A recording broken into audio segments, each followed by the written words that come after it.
today I'm going to show you how to take a thin cut die with the card base and cut out only partial of the die into the card base.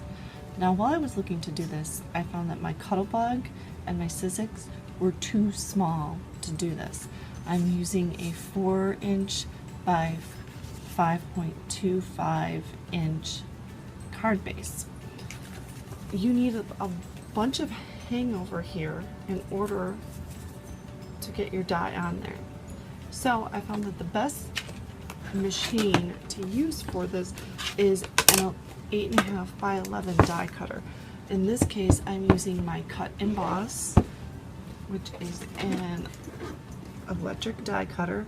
There are a couple of other 8.5 by 11 die cutters on the market, but this is the one that I have. So what you first want to do is take your card base, fold it in half,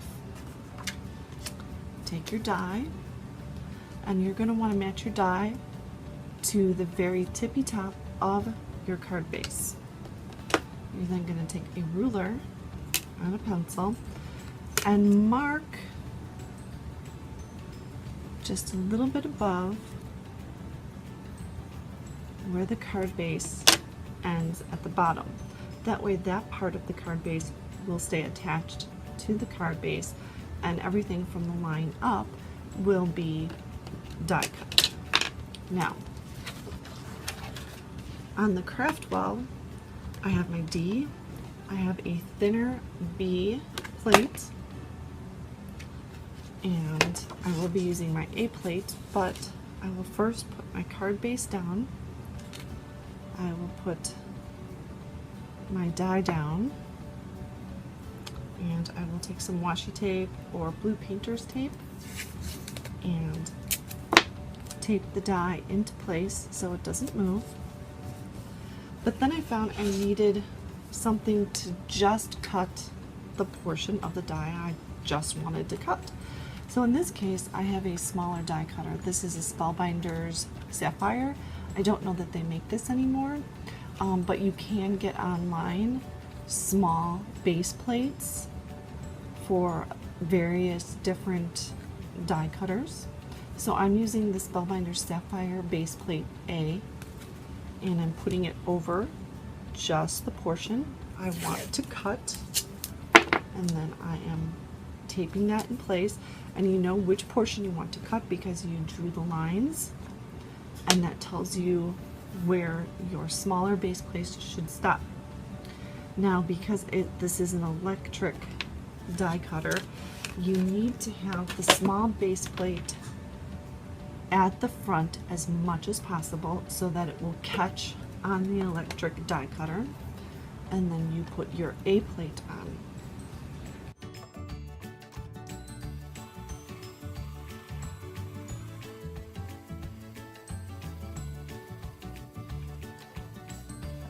Okay, once you put it through,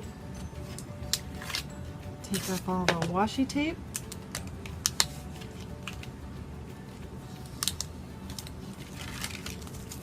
And now, you'll notice here, of course, it's still attached. And that's pretty easy to take care of. Scissors, cut on the line up to where the die cut hits. That part will come off. Cut down to here.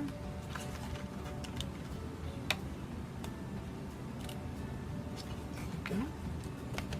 And in this case, there's a little bit here that you can cut off.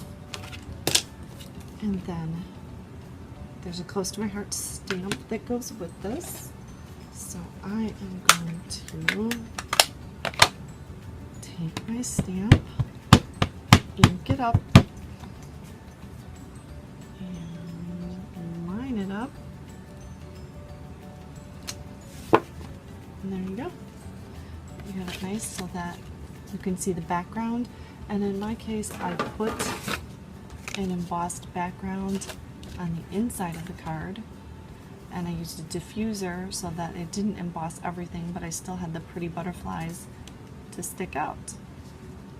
Thank you very much, and don't forget to shop at www.KristinHolm.com. www.ctmh.com.